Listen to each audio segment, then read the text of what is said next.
갈라디아서 5장 16절에서 26절까지의 말씀입니다. 내가 이르노니 너희는 성령을 따라 행하라. 그리하면 육체의 욕심을 이루지 아니하리라. 육체의 소욕은 성령을 거스르고 성령은 육체를 거스르나니 이 둘이 서로 대적하므로 너희가 원하는 것을 하지 못하게 하려 함이니라. 너희가 만일 성령의 인도하시는 바가 되면 율법 아래에 있지 아니하리라.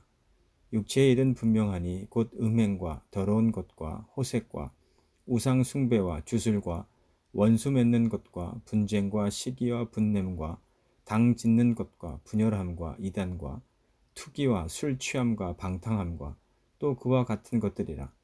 전에 너희에게 경계한 것 같이 경계하노니 이런 일을 하는 자들은 하나님의 나라를 유업으로 받지 못할 것이요 오직 성령의 열매는 사랑과 희락과 화평과 오래 참음과 자비와 양선과 충성과 온유와 절제니 이 같은 것을 금지할 법이 없느니라. 그리스도 예수의 사람들은 육체와 함께 그 정욕과 탐심을 십자가에 못 박았느니라. 만일 우리가 성령으로 살면 또한 성령으로 행할지니 헛된 영광을 구하여 서로 노엽게 하거나 서로 투기하지 말지니라.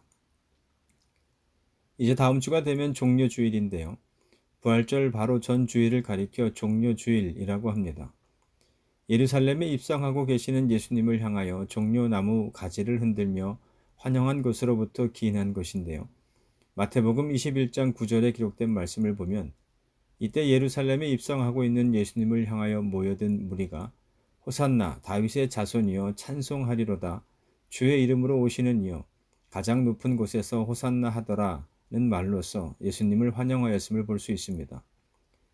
이는 이스라엘 사람들이 오랫동안 대망해온 메시아가 곧 예수님이심을 고백한 것이며 그 예수님께서 자신들을 구원하여 주실 것을 바라고 있는 자들의 외침이었는데요. 그런데 아이러니한 것은 이렇듯 예수님의 예루살렘 입성을 환영하는 날로부터 고난주간이 시작된다는 사실입니다. 여기서 고난주간이란 예수 그리스도의 고난과 죽음을 기념하는 절기라고 할 수 있는데요. 즉 예수님께서 지신 십자가의 구속의 역사를 선포하고 주님의 고통을 통해서 소망이 없던 죄인들을 구원하신 예수 그리스도의 사랑을 깊이 묵상하면서 경건의 훈련을 쌓는 주간이라 할 수 있습니다. 따라서 고난주간이 시작된다는 것은 십자가에서의 죽음을 통해 세상 모든 사람들의 죄값을 치러야 했던 예수님의 고난이 본격적으로 시작된다는 것을 의미하는데요. 그렇다면 당시의 종교 지도자들은 예루살렘 사람들의 열렬한 환영을 받았던 예수님을 왜 십자가에 못 박아 죽여야만 했던 것일까요? 또한 예수님께 아무런 죄가 없음을 알았음에도 불구하고 총독 빌라도는 왜 예수님을 처형해야만 했던 것일까요? 그리고 무엇보다도 궁금한 것은 예수님께서 고난받으시고 십자가 처형을 받으실 그때 종려나무를 흔들며 예수님의 예루살렘 입성을 환영하면서 호산나 다윗의 자손이여 찬송하리로다를 외쳤던 그 수많은 사람들은 어떠한 이유로 침묵할 수밖에 없었던 것일까요? 그것은 곧 사람들이 바랐던 이상적인 메시아의 모습이 있었는데 지금까지의 예수님께서는 그러한 자신들의 기준에 부합한 자로서 보여졌던 것입니다. 물이 포도주가 되게 하고 병든 자를 고치며 귀신 들린 자에게서 귀신을 쫓아내며 폭풍을 잠잠케 하시며 떡 5개와 물고기 2마리로 5,000명을 먹이셨을 뿐만 아니라 심지어는 죽은 자까지도 살리신 예수님의 지난 행적은 정말로 이스라엘 사람들이 오랜 시간 기다려왔던 능력 있는 메시아의 모습 그 자체였던 것인데요. 그러나 채찍에 맞으시고 십자가에 못 박히셨으며 마침내 고난과 고통 가운데 십자가에 달려 죽으신 예수님의 모습은 결코 자신들이 대망하였던 메시아의 모습은 아니었던 것입니다. 이는 당시 예수님을 따르던 사람들이 육신의 정욕과 안목의 정욕 그리고 이생의 자랑이라는 눈으로 예수님을 바라보았기 때문인데요. 이는 예수님의 12 제자들이라고 해서 크게 다르지 않았음을 성경은 말씀합니다. 마태복음 20장에서 말씀하고 있는 것처럼 세베대의 아들의 어머니가 그 아들들을 데리고 예수님께 와서 구하였던 것과 이를 바라보던 제자들이 분이 여겼다는 것이 그러하다는 것인데요. 주의 나라에서 하나는 주의 우편에 하나는 주의 좌편에 앉게 해달라는 세베대의 아들의 어머니의 요청 및 이를 바라보며 분하게 여겼던 제자들의 반응은 메시아를 통해 이 땅에 실현될 하나님의 나라를 육신의 생각을 따라 바라본 결과라 할 수 있을 것입니다. 하나님 나라라고 하는 참된 가치를 바라볼 수 있는 안목이 이들에게 없었기 때문인데요. 마태복음 13장에 기록된 천국에 대한 세 가지 비유의 말씀을 보면 어떠한가요? 밭에 감추인 보화를 발견한 사람이 이를 숨겨두고 기뻐하며 돌아가서 자기의 소유를 다 팔아 그 밭을 산 것은 그가 그 보화의 참된 가치를 알아보았기 때문입니다. 마찬가지로 극히 값진 진주 하나를 발견한 사람이 자기의 소유를 다 팔아 그 진주를 샀다는 비유의 말씀 또한 발견한 진주의 참된 가치를 알아보았기 때문이라는 것인데요. 이러한 천국에 대한 세 가지 비유의 말씀을 통해 주님께서 말씀하시고자 하는 것은 참된 가치를 분별할 수 있는 분별력이 우리에게 있어야 한다는 것입니다. 비록 절대적이며 무한한 가치를 지닌 것이라 할지라도 그 지닌 가치를 분별해낼 능력이 없다면 마치 돼지 앞에 던져진 진주와 다를 바 없음은 성경은 말씀하고 있을 뿐만 아니라 그 가치를 알아보지 못한 자들은 결코 천국에 들어갈 수 없음을 말씀하고 있는 것인데요. 이처럼 참된 가치를 바라볼 수 있는 안목을 믿음이라고 합니다. 그리고 오늘 갈라디아서 본문 가운데 16절 말씀은 우리가 성령을 따라 행할 때라야 그로부터 주어지는 믿음으로 참된 가치를 분별해 나갈 수 있음을 말씀하고 있습니다. 그런데 문제는 사람에게는 육체의 소욕이라는 것이 있어서 성령과 서로 대적하고 있다는 점입니다. 기록된 말씀처럼 육체의 소욕은 성령을 거스르고 성령은 육체를 거스른다는 것인데요. 그렇다면 여기서 육체의 소욕이라는 것은 과연 무엇을 의미하는 것일까요? 이는 창세기 2장과 3장에 기록된 말씀을 통해 잘 나타나고 있습니다. 즉 하나님께서는 아담을 지으시고 또한 에덴을 창설하셔서 아담을 그곳으로 인도하셨고 동산을 경작하며 지키는 삶을 살아가도록 하셨는데요. 이때 하나님께서 아담에게 세우신 기준이 우리가 너무나도 잘 알고 있는 창세기 2장 16절과 17절에 기록된 말씀입니다. 곧 동산 각종 나무의 열매는 아무 것이라도 먹어도 좋으나 다만 선악을 알게 하는 나무의 열매는 먹지 말 것을 하나님께서 아담에게 강조하여서 말씀해 주셨습니다. 먹는 날에는 반드시 죽으리라는 말씀과 함께였는데요. 그러나 창세기 3장에 기록된 말씀을 보면 어떠한가요? 뱀에 의해 유혹당하고 있는 하와가 그 마음에 하나님께서 금하신 것을 먹어야 할지 말아야 할지를 고민하고 있는 가운데 뱀이 하와에게 결정적인 말 한마디를 합니다. 그것이 곧 창세기 3장 4절과 5절에 기록된 말씀인데요. 새 번역 성경으로 함께 읽어보도록 하겠습니다. 뱀이 여자에게 말하였다. 너희는 절대로 죽지 않는다. 하나님은 너희가 그 나무 열매를 먹으면 너희의 눈이 밝아지고 하나님처럼 되어서 선과 악을 알게 된다는 것을 아시고 그렇게 말씀하신 것이다. 이처럼 뱀이 하와에게 말하자 하와의 마음이 요동치기 시작했습니다. 그동안은 먹고 싶었으나 그것을 먹으면 반드시 죽는다는 하나님의 말씀 때문에 차마 먹을 엄두를 내지 못하였는데 뱀의 말을 듣고 보니 생각이 달라지게 된 것인데요. 그래서 이어지는 말씀을 보면 하나님께서 금하신 선악을 알게 하는 나무의 열매를 바라보는 하와의 시선이 달라졌음을 보여주고 있습니다. 먹음직도 하고 보암직도 한 열매로 보이기 시작한 것이죠. 그뿐만 아니라 그것을 먹으면 사람을 슬기롭게 할 만큼 탐스럽기도 한 나무로 바라다 보이기 시작한 것입니다. 그리고 나서 어떠한 일이 벌어졌던가요? 하와는 더 이상 주저하지 않고 열매를 따서 먹었습니다. 그리고 함께 있는 남편에게도 주어서 먹게 하였음을 성경은 말씀하고 있는데요. 이처럼 하나님의 말씀이 아닌 육신의 정욕에 굴복당한 자신의 생각과 판단을 따라 행하는 것이 곧 육체의 소욕이며 그것을 따를 때에 마주하게 되는 결과임을 성경은 말씀합니다. 그렇다면 성령을 따라 행한다는 말씀이 의미하는 것은 무엇일까요? 사도행전에 기록된 베드로가 그 좋은 예가 될 수 있을 것 같은데요. 성령을 받기 전 베드로는 우리가 잘 알고 있듯이 믿음이 작아서 의심하며 물 위를 걸어가다가 물에 빠져 죽을 뻔하기도 했고 자신의 혈기를 따라 대제사장의 종 말고의 길을 칼로 베어버리기도 했습니다. 뿐만 아니라 모두 주를 버릴지라도 자신만은 결코 버리지 않겠다라고 자신하였지만 결국은 예수님을 3번이나 부인하기도 했는데요. 그러나 성령을 받고 난 이후의 베드로의 모습은 이전과는 확연히 틀려졌음을 성경은 주목하고 있습니다.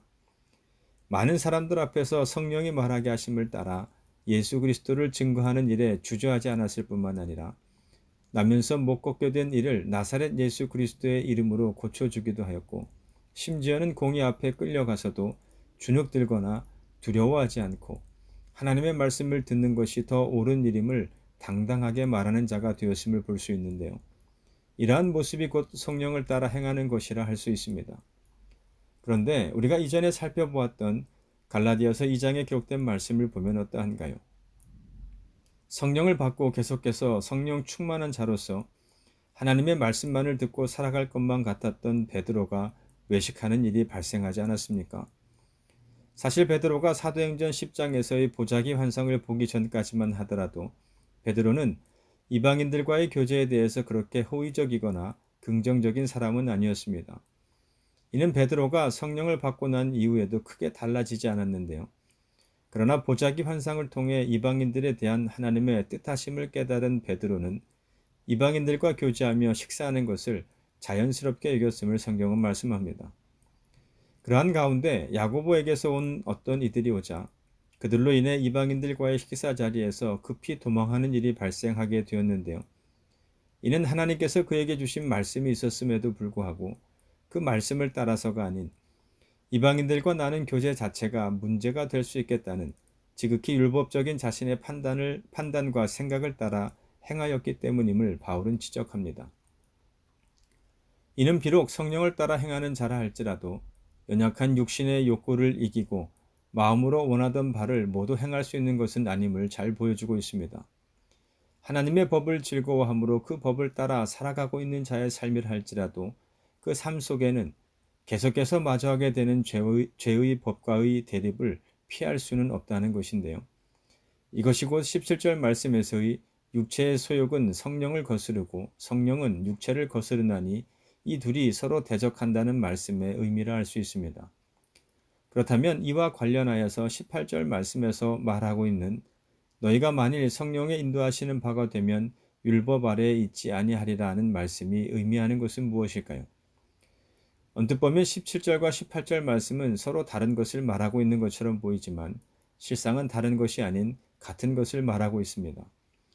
앞서도 말씀드렸던 것처럼 성령의 인도하시는 바가 된다는 것이 그 사람에게 아무런 결점이 없다는 것을 의미하는 것은 아니기 때문입니다. 문제는 우리가 아무리 거듭난 그리스도인으로서의 삶을 살아간다고 할지라도 우리는 여전히 연약한 존재에 불과하다는 사실입니다. 스스로의 힘으로 육체의 정욕을 저항하기가 힘들다는 것이죠.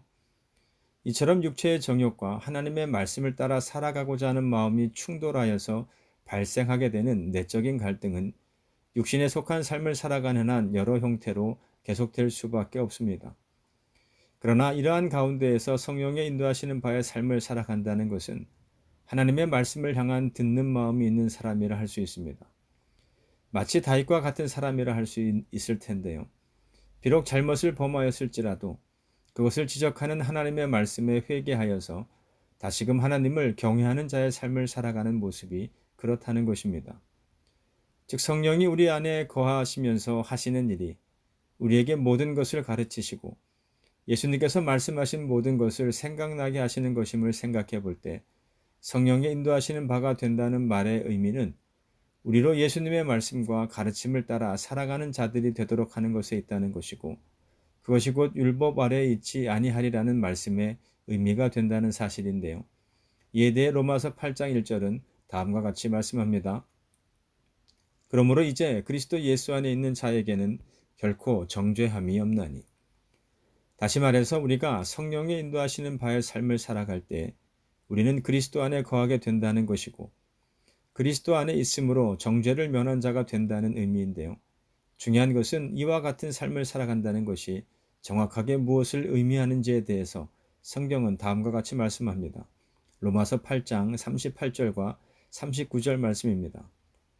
내가 확신하노니 사망이나 생명이나 천사들이나 권세자들이나 현재일이나 장래일이나 능력이나 높음이나 깊음이나 다른 어떤 피조물이라도 우리를 우리 주 그리스도 예수 안에 있는 하나님의 사랑에서 끊을 수 없으리라.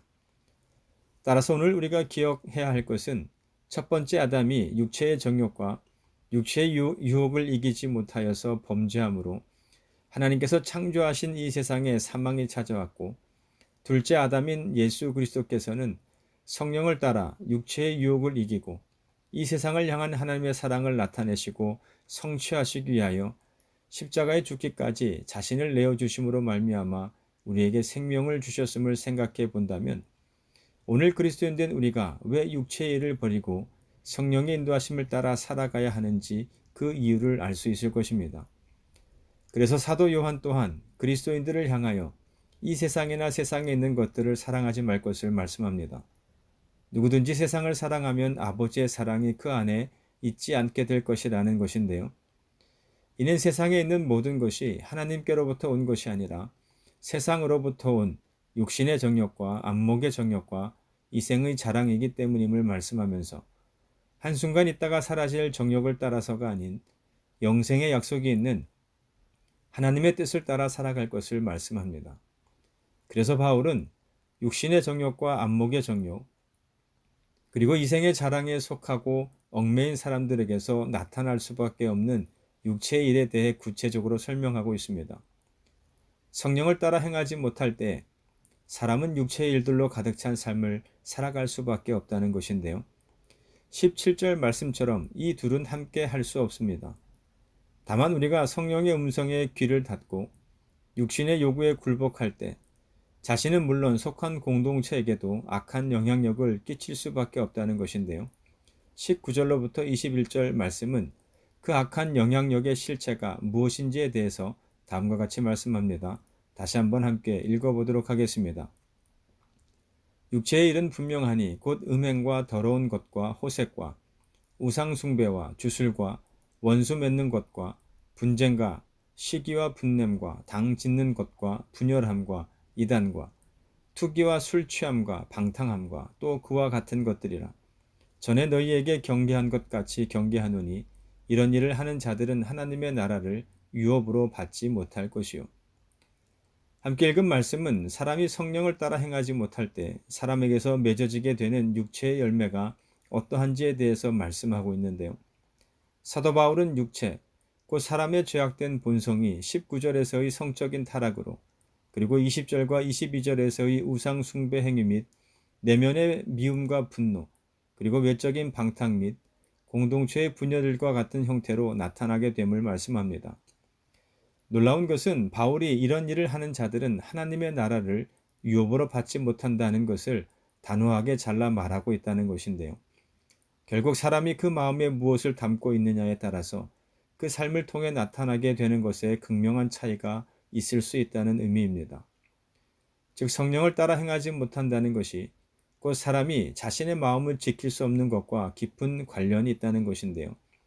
이러한 생각을 잘 나타내 보여주는 말씀이 마태복음 15장에 기록된 장로들의 전통에 대한 말씀입니다. 이를 통해 예수님께서 하시고자 하시는 말씀은, 입으로 들어가는 식물은 배로 들어가서 소화 작용을 거친 후 결국 배설되어 버리기 때문에 사람의 마음 또는 인격을 더럽히지 않는다는 것인데요. 따라서 진정 더러운 것이 무엇이며 깨끗한 것이 무엇인지에 대한 새로운 이해가 필요하다는 의미입니다. 즉 입으로 나오는 모든 말들은 사람의 생각과 감정과 의지의 근원인 마음에서 나오는 것이고, 악한 생각들은 그것이 비록 형태가 없는 것이라고 할지라도 사람을 더럽게 하고 결국 멸망으로 이끄는 것이 된다는 뜻인데요. 이는 더러움의 문제, 곧 거룩의 문제가 사람의 마음과 관계된 것임을 더욱 분명하게 말씀하고 있습니다. 사람의 마음에 무엇을 담고 있느냐가 그 사람의 행동을 결정하게 되고, 그래서 그것이 곧 거룩한 것과 그렇지 않은 것을 구분하는 기준이 된다는 것이죠. 이에 잠언 기자는 다음과 같이 말씀합니다. 잠언 4장 23절 말씀입니다. 모든 지킬 만한 것 중에 더욱 네 마음을 지키라. 생명의 근원이 이에서 남이니라. 중요한 것은 이처럼 생명의 근원이 나는 것으로서의 마음을 지키는 자들의 삶에 나타나게 되는 특징이 있는데, 이에 대해 22절과 23절은 다음과 같이 말씀합니다. 성령의 9가지 열매로 잘 알려져 있는 이 말씀 다시 한번 읽어보도록 하겠습니다. 오직 성령의 열매는 사랑과 희락과 화평과 오래 참음과 자비와 양선과 충성과 온유와 절제니 이 같은 것을 금지할 법이 없느니라. 함께 읽은 말씀에서의 성령의 9가지 열매는 참된 그리스도인의 성품이라 할 수 있습니다. 하나님의 형상과 모양을 따라 지음을 받은 우리가 성령을 따라 행하는 삶을 살아갈 때 그 삶을 통해 자연스럽게 보여지고 나타나게 되는 성품이라는 의미입니다. 따라서 이러한 성령 충만한 삶이란 언제 어디서나 어느 때나 그리고 어떠한 관계 속에서도 바른 삶을 살아가게 하며 그에 합당한 열매를 맺도록 인도하신다는 것인데요. 그렇기 때문에 우리가 눈여겨보아야 할 것은 육체의 일과 성령의 열매 사이에는 하나님의 말씀을 향한 사람의 순종이 자리하고 있다는 사실입니다. 성령 하나님의 말씀을 향한 듣는 마음이 있는 자라면 그는 결코 자신의 정욕이나 세상의 소리에 귀 기울이지 않을 것이며 하나님께서는 그러한 자의 삶을 통해 성령의 열매를 나타내실 것이기 때문에 그렇습니다. 성경은 우리를 향하여 하나님 외의 모든 것을 버리며 심지어는 자기 자신까지도 버릴 수 있어야 한다고 말씀합니다. 무엇보다도 기억해야 할 것은 하나님과 세상을 저울질하는 우리의 마음의 생각이 결국 예수 그리스도를 십자가에 못 박아 죽이도록 만들었다는 사실입니다. 육체의 일이 향하는 곳은 결국 사망입니다. 영의 생각은 하나님의 말씀을 듣는 것이며 나를 위하여 자기 자신을 버리신 하나님의 아들을 믿는 믿음 안에서 살아가는 것임을 바울은 오늘 본문을 통해 말씀합니다. 그렇다면 오늘 우리의 삶 가운데 성령의 열매가 맺혀 있습니까? 그리고 세상 사람들은 오늘 그리스도인 된 우리의 삶을 통해 맺어지는 열매들을 통하여 하나님의 영광을 바라보고 있습니까? 마태복음 7장 19절과 20절은 다음과 같이 말씀합니다. 아름다운 열매를 맺지 아니하는 나무마다 찍혀 불에 던져지느니라. 이러므로 그들의 열매로 그들을 알리라. 바라기는 오늘 이 자리에 함께한 여러분 모두의 마음에 세상으로부터 기인한 정욕의 씨앗이 심겨져서 육체의 일들이라고 하는 죄를 낳고 결국 사망에 이르게 되는 삶을 살아가는 것이 아닌 하나님의 말씀의 씨앗을 심고 성령을 따라 행하는 자들로서의 삶을 살아가므로 성령의 열매를 맺는 삶을 살아가시기를 바랍니다. 그래서 여러분들의 삶을 통해 맺어지게 되는 열매로 여러분들이 하나님의 자녀요 백성이며 예수 그리스도를 따르는 그리스도인임을 세상에 나타내고 전하며 증거하는 삶 가운데 성경이 말씀하고 있는 생명과 평안의 때를 더욱 누리는 함께한 우리 모두가 되기를 주님의 이름으로 축원합니다.